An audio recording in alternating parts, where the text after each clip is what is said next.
मान लीजिए कि आपके साथ आपके दो दोस्त खड़े हैं, रमेश और सुरेश। रमेश आपसे कहता है कि मेरे पास एक स्टॉक लिस्ट है जो अगले साल 10 गुना बढ़ने वाली है, और सुरेश कहता है कि तुम्हारे पास जो स्टॉक्स है वो गिरने वाले हैं क्योंकि कंपनी में अकाउंटिंग फ्रॉड हुआ है। ऐसी सिचुएशन में आप किसकी बात पर ज्यादा गौर करेंगे? आप में से ज्यादातर लोगों का जवाब होगा सुरेश।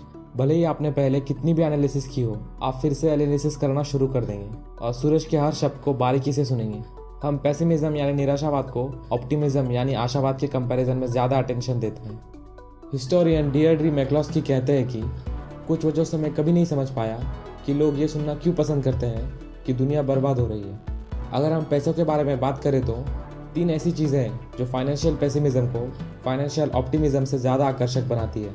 पहली ये कि पैसा यूनिवर्सल है। इस पॉइंट को एक एग्जांपल से समझते हैं। जैसे कि दिल्ली पर आने वाले एक तूफान से सिर्फ दिल्ली वासियों को नुकसान होगा, लेकिन अर्थव्यवस्था पर मंदी का असर हर एक व्यक्ति पर पड़ सकता है, जिसमें आप, मैं और हम सभी शामिल हैं। शाम की न्यूज़ में 1% की तेजी वाले शेयर्स का शॉर्ट में जिक्र किया जाता है, लेकिन आमतौर पर 1% गिरावट की सूचना भड़कीले लाल रंग में लिखे गए बोल्ड अक्षरों में दी जाएगी। यहाँ तक कि अगर आपके पास स्टॉक नहीं है तो भी इस तरह की चीज़ें आपका ध्यान खींचेगी। 1929 के ग्रेट डिप्रेशन के पहले सिर्फ 2.5% अमेरिकियों के पास स्टॉक्स थे जो महामंदी में क्रैश हुए, लेकिन ज़्यादातर अमेरिकियों ने और लगभग पूरी दुनिया ने आश्चर्य में देखा कि बाजार कैसे गिर रहा है, ये सोचकर कि ये उनके अपने फ्यूचर के बारे में क्या संकेत देता है। वैसे में अक्सर मार्केट एडेप्टेशन को ध्यान में रखे बिना प्रेजेंट ट्रेंड्स को बढ़ा चढ़ाकर पेश करते हैं, लेकिन मार्केट अडेप्ट करता है, लोग अडेप्ट करते हैं, दुनिया की ग्रोथ होती रहती है। इन चीज़ों को पेसिमिस्ट बहुत आसानी से भुला देते हैं। वो अपने हिसाब से भविष्यवाणी करते हैं। प्रोग्रेस या ग्रोथ धीरे धीरे होती है, जिसे नोटिस करना मुश्किल होता है, लेकिन असफलताओं को नोटिस करना आसान होता है क्योंकि वो एकदम से आती है। When you will believe anything, stories world economy में हमेशा एक बहुत ताकतवर फोर्स की तरह साबित हुई है। वो इकोनॉमी के किसी भी शांत पड़े पार्ट को दौड़ा सकती है। जितना ज़्यादा आप चाहते हैं कि कोई बात सच हो, उतनी ही ज़्यादा संभावना है कि आप उस बात से रिलेटेड स्टोरीज पर भरोसा करने लगेंगे। जीवन में बहुत सी चीज़ें ऐसी होती है जिन्हें हम सच मानते हैं क्योंकि हम डेस्परेटली चाहते हैं कि वो सच हो।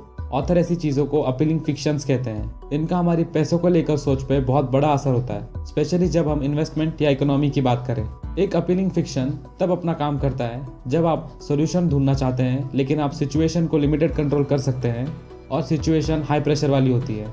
हर किसी के पास दुनिया का अधूरा नज़रिया होता है, लेकिन हम कमियों को भरने के लिए एक पूरी कहानी बनाते हैं। हम इफेक्टिवली हमारे नॉलेज के खाली गैप को भरने के लिए खुद को कहानियाँ सुनाते हैं।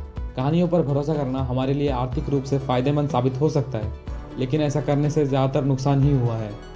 ऑल टुगेदर नाउ और कन्फेशंस, इन लास्ट 2 चैप्टर्स में अब तक के सारे यानी 18 चैप्टर्स को इन पॉइंट्स की मदद से शॉर्ट में बताया गया है। आप वीडियो को पॉज करके ये सारे पॉइंट्स पढ़ सकते हैं।